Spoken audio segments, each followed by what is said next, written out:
Back to T3 dito sa TV5.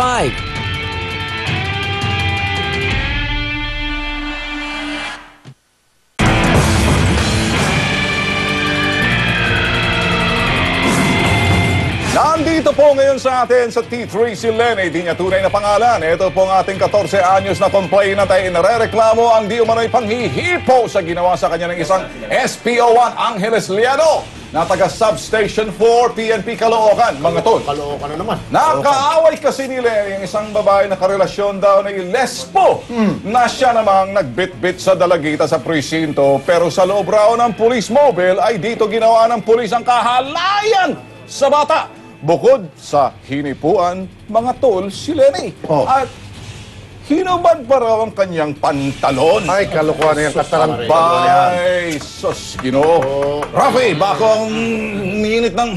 Ayaw kong minit ang ulo ko. Ibig sabihin, ako palang pampainit niyo ng ulo. Hindi. Ginagawa niya kung balak na yun. Kontrolin mo ako. Ayaw ko. Hindi, seryoso to. Kalmado. Seryoso. Okay. Nakakainit to eh. Alias, ano lang tayo? Sige. Alias Neneng. Okay. Sino yung nakaaway mo? Yung boyfriend ng pulis? Ay, girlfriend ng pulis? Yung pinsan ko po.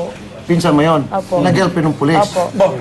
Tapos kaya ginawa ng pulis, binitbit ka, dinala ka sa police station. Opo. Asus mo. Dahil sa sumbong ng kanyang girlfriend. Opo. So habang sa mobile ka, ano mga ginagawa sa'yo? Hinahawakan niya po yung Ay, bibig ko. sus. Pinasok niya po yung kamay niya sa loob ng bra ko. Teka muna, nung kinuha ka niya, sumama ka sa mobile, wala ka man lang kasamang, ano mo itong kasama mo? Kapatid, ako Kapatid, ate. hindi niyo sinamahan? Hindi, ako lang po mag-isa nun. So, dinampot ka mag-isa lang? Opo. Alam nilang minor ka? Opo, Opo, alam po nila. Despite na sinakay ka pa sa mobile, tapos sa loob ng mobile, yun na, binaboy ka na. Bago po siya maisakay, kinaladkad na po siya. Wala na Tapos po siyang naubad na pants, po yung hanggang short dito na lang po. At tinanggal yung pants short mo, so Nababa nakapanty po. ka lang. Opo, nababa na. Holy shoot. Oh, naku, naku. Tapos parang sa presinto, Ayaw po siya Ayaw pauwi. po ako SPO pauwi. Doon daw lang po Trile, ako matulog. okay. Nandiyan ba si SPO2? Okay. Ringing. Eh, si Hepe niya. So pagdating dun sa, wala man lang nag-aawat, o sino bang kasama niya sa loob ng mobile? Dalawa lang kayo o meron pa siya ibang kasamang pulis? Yung kasama niya po, isang polis. Walang umawat, di ba na sinabi, pare, wag yan. Masama yan, bata yan, whatever, Hindi po wala. siya umawat. Pinabayaan lang. Opo. Ito yung problema, Tul. May mga pulis na kung minsan alam nila mali yung ginagawa ng kasama nila, tuloy pa rin sila. Importante, kayo mga pulis, na pag alam ninyo mali yung ginagawa ng kasama nyo, tuwirin nyo. Huwag nyo nang hayaan parang pangungunsinte yan eh. Eh dito, minor de edad, nakakainit ng ulo to. Pati yung pulis na kasama sa mobile na nanood lang, dapat may kaso din yun. May kaso yun. Dapat. Kaya kasabot Minor de edad to eh. Hindi mo lang inawan. Hindi ba inawat? Kahit sabihin natin hindi minor. Eh yung pangbabastos na ginawa niya dito sa complainant. Jesus Mario. Sobra yun.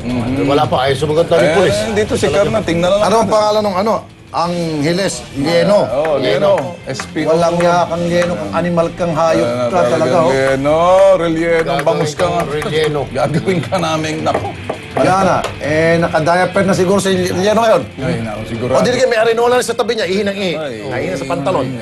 Oh, hindi Eh talaga naman, salamat ka kasi kung makipag-usap ka sa amin sa telepono, Lieno, kasi matindi yung ginawa mo. Lasing eh. Baka bukas nasa MTRCB na kami. Oh. Buti na lang hindi ka na sumagot sa telepono. Yan.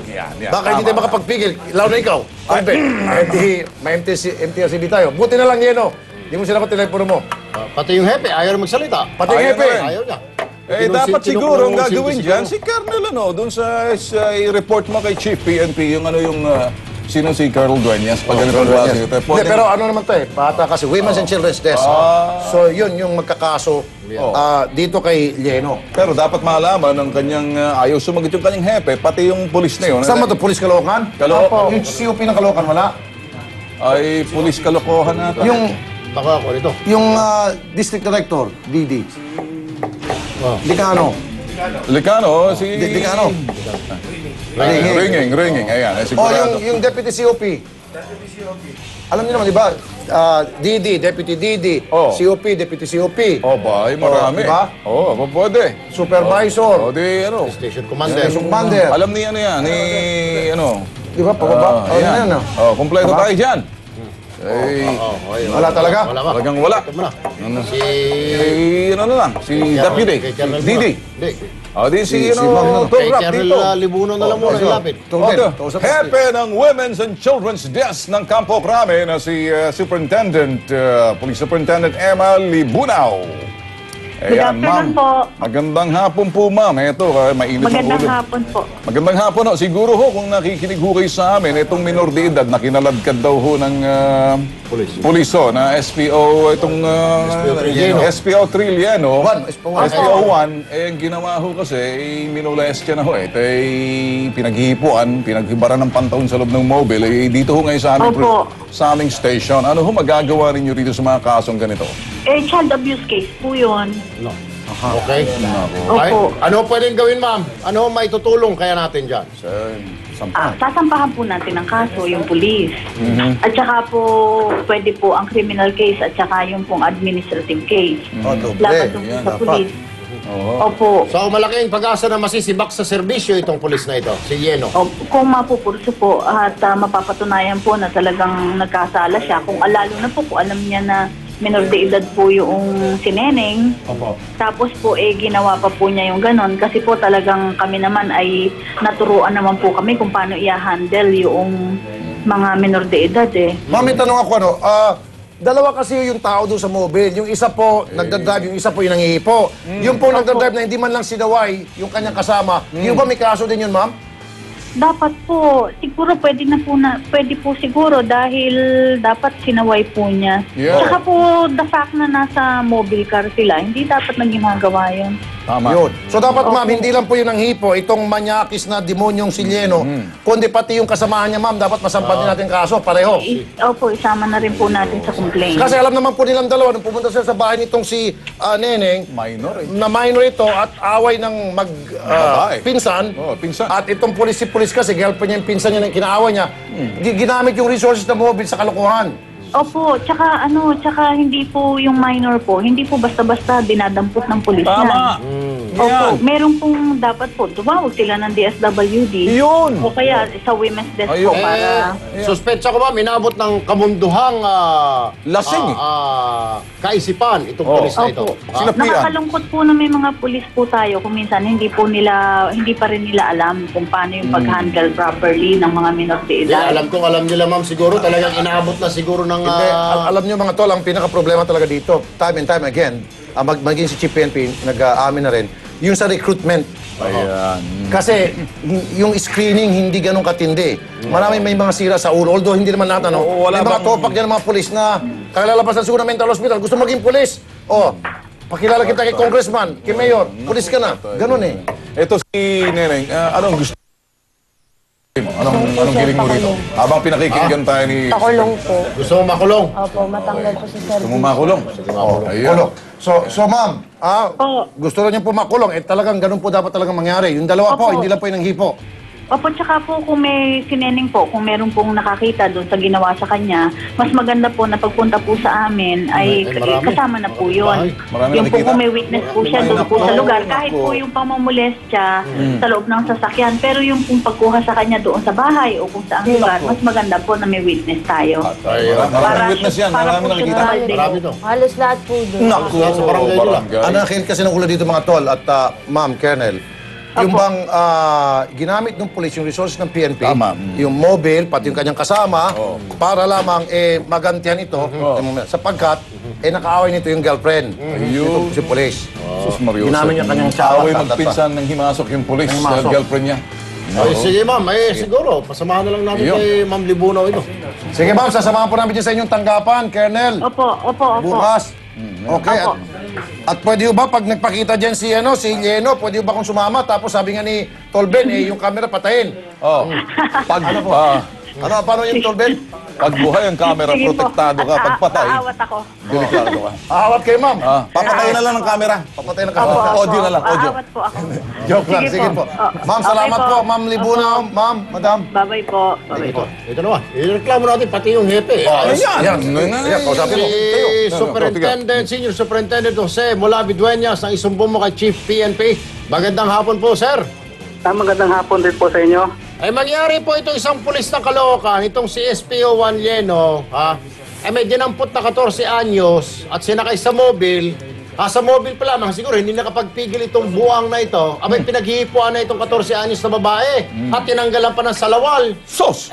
Sakay sila ng mobile, sir. Napakadupang nito. May kasama pang driver na naka-uniforme. Laring ginawa. Basto. Hinayaan lang na molesta itong bata ng pulis na yon.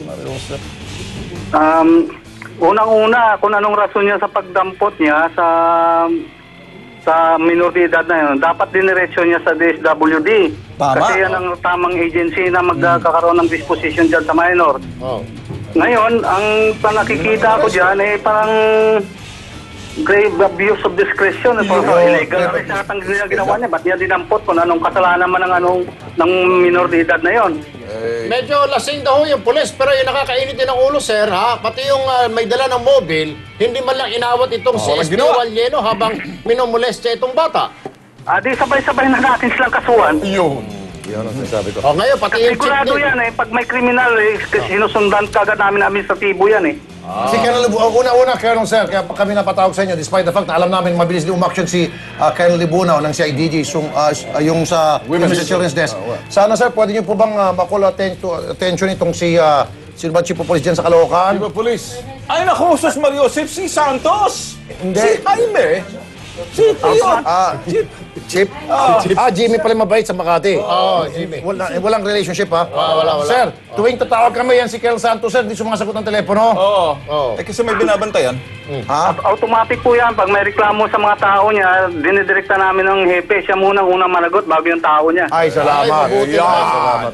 Kasi ayaw sumagot, sir. Kanina pa para tanungin para madisiplina ang tao niya, ayaw sumagot. Okay, yan na! Caloocan. Sos Mariosep. Dapat boss naman talaga inuuna namin ang mga hepe nila bago yung tao. Ayun. Thank you, sir. Thank you, sir. Salamat po. Colonel Dueña. Mabuhay po kay Colonel Dueña, sir. Salamat po. Thank you. Sos Mariosep. Uminit, medyo kalmado ka tula. Binib ako sa'yo. Katatapos lang ng birthday mo. Si Erwin mukhang talagang mukhang nagbago ka ata. Pag nagkakaedad, medyo... Oo nga. Lumulumanay tayo. Okay. Pinagdasal ka ni Mami. Okay. Parawagan si Apolinar Inad Lopez, lalaki 79 years old, taga Gabon Street, Abukay, Bulacan. Nawawala siya at huling nakita nakasuot ng long sleeve na kulay moss green at naka blue short na medyo kuba rin po si Lolo Inad. Kung sino man na makita sa inyo, sa kanya, pakitawagan lang po sa aming hotline 0918-983-8383.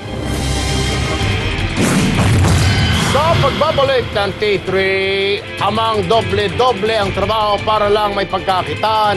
Sasaklolohan po ng sagot kita, kapatid, dito po sa T3. Kung meron kayong reklamo o personal na karanasan sa maling pamamalakad ng mga otoridad o ahensya ng gobyerno, ilabas sa mga cellphone at kumuha ng litrato o video. Ipadala sa aming email, t3kapatidsagotkita@gmail.com o tumawag sa aming hotline numbers 355-5702 o 0918-983-T3T3. Tandaan, ang aming aksyon ay nakantabay sa inyong sumbong.